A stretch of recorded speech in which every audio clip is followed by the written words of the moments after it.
مش عايزين النهارده. يا عم وسع من الظريف ناقصك. معاك ساندوتش زياده؟ انا سبت الشغل اصلا، اتخانقت مع المدير. على الصبح كده؟ انت عارف لا انا بطيء ولا هو بيطيقني. عيل شايف نفسه وانت ما تلقاش من رجلك اساسا. حب يعمل معايا لقطه كده، رحت مديله على وشه ومشيت. عادي، الشغل على قفا من يشيل. البيت بيتك يا باشا، بس انا لازم انزل. ها؟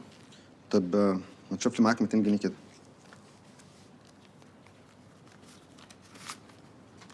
حبيبي يومين كده واجيبهم لك. براحته. اعمل حسابك عندنا سهره بالليل النهارده. وقعت على بنتين ايه؟ طيارات. ايوه يا مروان، بس انت عارف يعني ما تقلقش، الليل عليا. طب ما تسيب لي سيجارتين قبل ما تنزل. انت مش مبطل؟ يا عم انا كنت مبطل عشان الشغل، دلوقتي انا في الشغل ابطل ليه؟ طيب هتلاقي سيجارتين في انجلترا، خد 2 بس، مالكش دعوه بحاجه تانية. تمام. عايز حاجه؟ شكرا.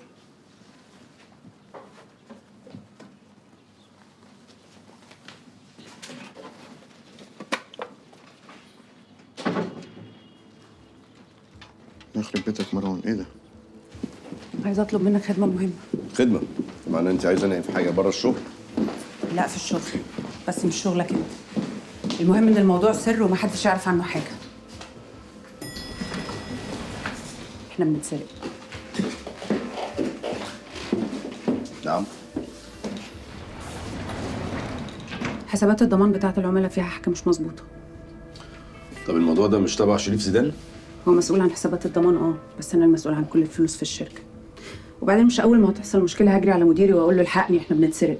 عايزة تشوف الحل طبعا، ما تروحيلوش بالمشكلة. عايز تاخد بونت يا فري؟ مش كفايه خالص ان انا احل المشكله، المهم اكسب ايه من وراه. عايز نعمل ايه؟ تدور ورا الموضوع وتفضل وراه لحد ما تفهم مين اللي عمل كده، من غير ما حد ياخد باله من حاجه. اعتبريه حصل. بس طبعا انت عارفة ان كل حاجة وليها تمام. عايز ايه؟ انا اكتر محامي بيكسب قضايا للشركة، اكتر من 20.